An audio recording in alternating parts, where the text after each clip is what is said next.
Hey everybody, it's your girl Bunny. To all of my returning subscribers, hey, how you doing? And for those of you who are new to the channel, welcome. Kick your feet up, subscribe to this family-friendly channel, and don't forget to click the notification bell so you don't miss any posts. Also follow me on Instagram at the same profile name so you don't miss the sneak peeks of what's coming up next. In this video, it's Atlanta Season 4, Episode 4, entitled Light Skinned.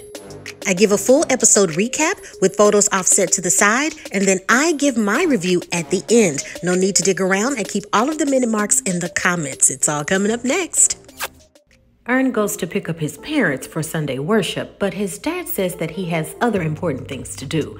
His mom says that his car is too small, so she'll drive. They don't have time to stop for a bite to eat. They've got to pick up Grandpa and Aunt Jeannie. Her and Jeannie are getting back on the right track, but she doesn't like that her dad is living with Aunt Jeannie. She's nasty and keeps a nasty house. She's a hoarder who's only keeping Dad to collect his pension. She's lost her mind. I'm gonna steal Dad from her. When I try to see him, she says I need to be supervised. Can you believe that? She's crazy. Meanwhile, Ern's dad is at the small shopping center. There's no crowd or sales rush. He's there super early. He can take his time while looking for a new phone. Ern is still hungry, and now Aunt Jeannie tells him to just get some cough drops out of her purse if he's hungry. Ern politely declines the offer. Jeannie wants to know how Lottie is doing. You didn't bring her to church, and are y'all still not married? You laid down with that beautiful girl and left her in sin. Ern reports that Lottie is fine, she's not a baby anymore, and she's with her mom today. When they arrive at church, Jeannie and Ern get out of the car, but his mom makes a dash for it along with her dad. As praise dancers perform, Ern is uncomfortable, trying to figure out what's going on. He makes comments like, well, maybe she's still parking, or maybe she's sitting in the overhead seating. When he can think of nothing else to say or to agree to, all he can say is, yeah, my mom is a trip, ain't she? He says that he needs to go to the restroom, as that's the only vantage point. He calls his dad, hey dad, what should I do? Mom just took Granddad and left me. His dad is very relaxed, saying that it's his time, 3 whole hours before the kids arrive at the mall. He's been dealing with this family for 30 years, and he's sure Ern can figure out what to do. Love you, bye. Jeannie overhears and stops Ern at the door. You and your mama must think I'm stupid. You helped her steal Dad away. I watch Criminal Minds, and I know when someone is up to something. You were even about to leave me here, weren't you? Ern claims that he has no idea where his mom is or what she's doing. He's just heading to the studio to meet up with Al. She's not buying that answer either. Well, I guess I'm going to the studio too. Ern's dad enjoys the quiet time, and he doesn't allow any salesperson to distract him. He's on a schedule until he's convinced to try on a hat. Al is in the studio before being interrupted by Aunt Jeannie. She demands that if you're not family, then get out. Before Jeannie can get a word in, Al says, I don't know nothing about Aunt Gloria taking Granddad and stashing him. Now Jeannie is even more upset. She's called Willie and wants him to add Pearl and now add Gloria. Y'all, Gloria kidnapped Dad. Y'all never helped me send my child through college or sue that crooked mailman. She goes on and on as the others on the call say under their breath, yes, we did, Jeannie. Just tell Gloria how much medicine to give him, and kidnap doesn't apply to Dad. He's not a kid. Jeannie spreads it on thick and whimpers in tears. Y'all never liked me because I was light-skinned. Everyone else can't help but to laugh. Pearl even says, girl, nobody likes you because you're evil. That doesn't stop Jeannie. Oh, I know why y'all really don't like me. Because Daddy never remembered Gloria. Dad got kids all over Georgia. He can remember most of them, but not little old Gloria. He didn't remember her birthdays, Christmases, and he didn't even come to her graduation. And now that he's dying, you can't even talk to him because he doesn't remember who you are. The statement brings Gloria to tears, and she hangs up without speaking. Pearl says that was evil, and you're evil. And while you're on the phone, you still owe me $800 for student loans. That comment makes Jeannie hang up quickly. Ern's dad tries on a hat. Maybe this is something he can wear when he hangs out with the guys. But wait, she has one that's not even on display, but she wants him to see it. A special person deserves a special hat. And wow, he's amazed by this one. Jeannie has now called the police. She reports that her father needs her help and doesn't even recognize Gloria. The cops ask Ern if he can get his mom on the phone. Ern calls his mom. Hey, Mom, the cops are here with Aunt Jeannie. Can you put Granddad on the phone? His granddad confirms that he's not in any danger and he knows exactly where he is. Jeannie doesn't take that for an answer. She says to the police, ask him if he knows who he's with. And he says, yeah, I'm with my daughter, Gloria. Ern, Al, and Jeannie are surprised. As the call wraps up, he says, yeah, I know where I am, and I'm in Egypt. Been here for 2 weeks now. Jeannie now has the so-called evidence she needs to get her father back in her presence. See, you heard that. They in Egypt. Ern's dad now has this special hat, and more kids crowd the mall. Uh-oh, church is out. He's behind schedule. To make matters worse, a young teen stops him, bullying him to speak to him and take a picture for the gram, making fun of his hat. Ern and Al are frustrated that Jeannie is just a pain. Al doesn't want to be like them, arguing all the time. Al needs a way out of the building. Is there a secret way out of the back? They learn of the Smyrna exit. It was built because he had the FBI and 3 baby mamas looking for him.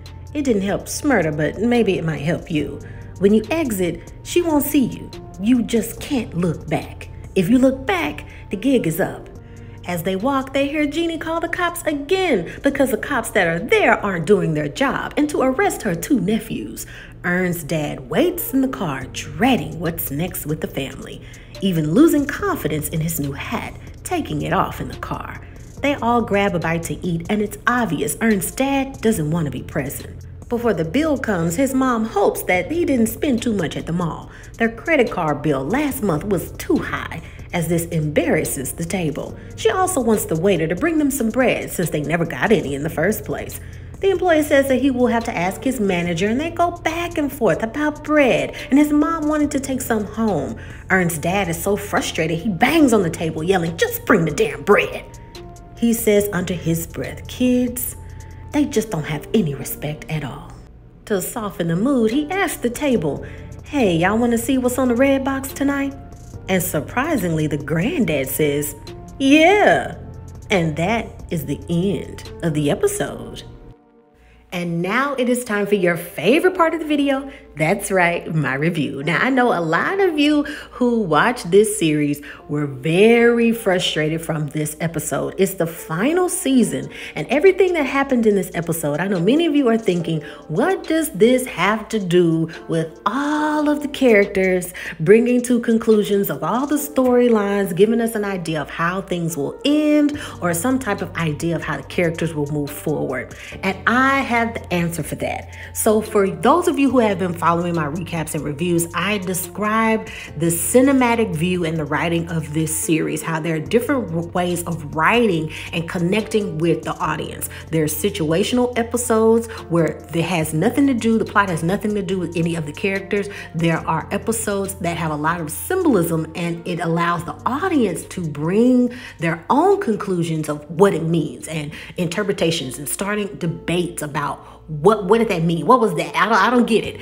Depicting the colors, depicting the cinematic viewpoints of how we view a scene. With this episode, let me help you understand a little deeper in how I think they might do this. This episode was great psychological viewpoints of family, okay?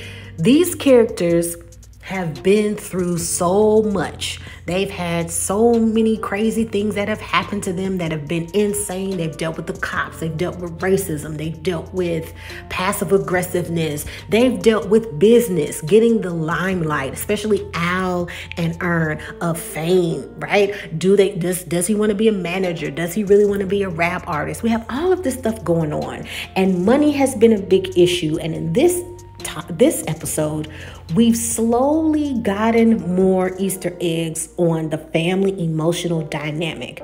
We did see some insight when Ern went to go see the psychologist that he has been abused by a family member, and it deeply affected him. And it was the first time he was able to purge to a psychologist based on the trust. And I talked about him having a Black psychologist and them being able to bond on a lot of the things, the experiences that Ern had. One that many people can't connect with when you speak to other ethnicity when it comes to healthcare. If you need to review that and you want to listen to my recap on that, make sure that you go back and you look at that episode when it deals with when he visited the psychologist.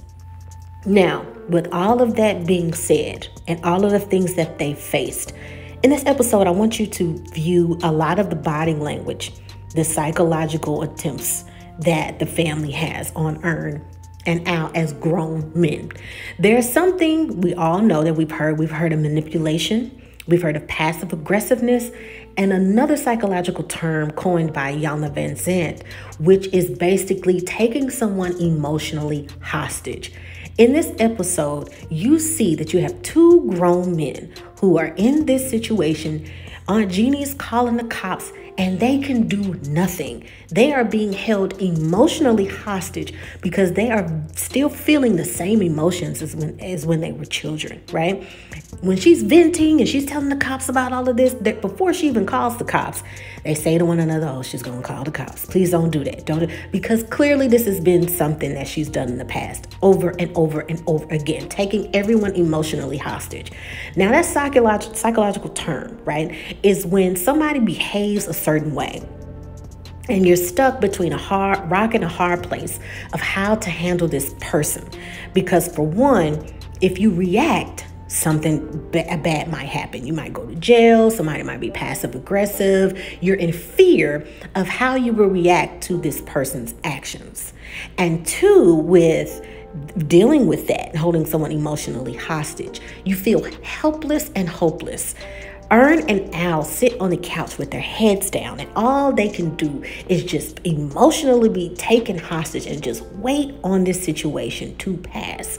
We have these two adult men who are literally thinking of a way to get away from her and escape, literally. And as they're walking away, right, trying so hard not to look back, they are behaving like children. Now, you would think anybody else would say, you know what, this is BS. Stop behaving this way. Just let it go.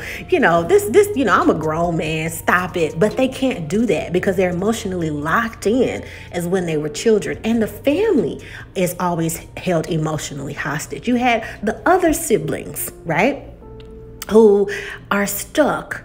When she calls everybody, they know that she's about to call with some mess, but they're being emotionally held hostage because of what she might do. Will she lie? Will she call the cops? Will she go sue us? Will she, make us feel guilty? And she's done all of those things.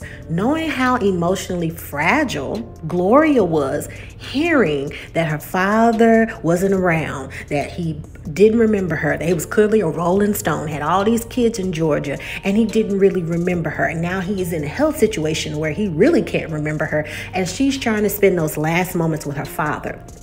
But she can't because Jeannie, some way, somehow, is overpowering her emotionally, not only for the dad to live with her, but to collect the pension and, so she has that power of manipulating people, holding people emotionally hostage, and she is that person. They know she's evil, but they answer her call when she calls. They call each other on three-way because they would rather do that in order to avoid whatever drama and whatever evil that she's about to do. And they know that. Highly likely, after all of this, the dad is going right back over to Jeannie's, and Gloria is also done with it. You also hear about the father when he says, I've been dealing with this family for 35 years. I have to go to the mall and get free time and alone time at the mall just to have some sanity. Okay, so this is repetitive. We have people in retirement age. His father is in retirement and really can't enjoy that. The mom talks about how our credit card bill was high last month. I hope you didn't buy anything. And he can't even indulge in getting a hat. Okay, this is a lot Now, what do you think happens to the children that grow up around this? They have that emotional locked in setting. If you already have drama, if you already have people who emotionally taking you hostage, highly likely you're not going to share some abuse with your family, okay? Because then that will further deter family member relationships. So this is very deep and meaningful. It would also help us understand if Earn, right, what he mentioned to the psychologist, I have an opportunity to move to California, but I haven't mentioned it to Van yet, and he's afraid, right? This will give the audience emotional insight, as it will be maybe a little easier for him to make this decision, because they both want to break away and start fresh and live somewhere new. So I think that that will be a great precursor for Earn and Van to move to California and have new beginnings and to start over or to move forward into the careers that they want, because Van hasn't had that opportunity because she's been a mom. She's been holding up Van. She's been trying to get her career straight. He has his career locked down into moving forward, but she really hasn't had that opportunity, and she's been going through a lot too. They both, Van and Earn, have strains with their own family, emotional strains with their family. And I think in the end of this season, it would be best that they move to California. It's just they're going to have those very difficult conversations and situations. Van's going to probably feel again that here I am chasing you. You're moving on to California, moving on with your dreams. What about me? That's going to be the harsh reality and the tough conversation that we're going to see. Hopefully, I'm crossing my fingers, later on in the season. I hope they don't drag out too many episodes that are pointless. I don't want any more symbolism episodes. We really need to get to the crust of these characters. Does Al really want to be a rapper? Does Earn really want to keep going with being a manager? Is he going to pursue what his heart desires, which is healthcare? Right? We learned when he went to the psychologist, he really wanted to be a doctor and open up a medical practice. Okay. But due to the situation that he went through, which I won't spoiler alert if you haven't seen the episode yet, he is dealing with that emotionally. Many of us are locked into careers that we can't stand, but it's paying the bills. Earn mentioned when he talked to the psychologist, this is the most money I've made and I should be happy, but I'm not. We all know that he's miserable. This was a very insightful episode, and I think it was very purposeful. Many will feel like this was just a waste of an episode, but I don't. I think we tapped into the family side and that how it'll be easier for him to let go because he's had to deal with everything for so long. His parents are trying to roll over into that next phase of life, which is retirement. So there's probably a lot of guilt with that maybe he can't help his parents in ways that he would think because he's trying to develop himself as a young man himself.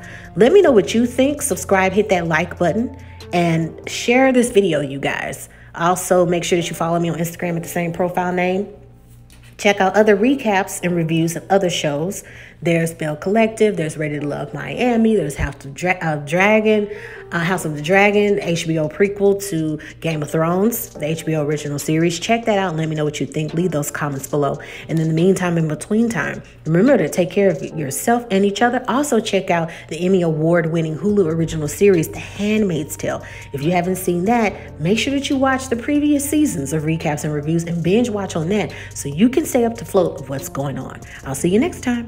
Bye.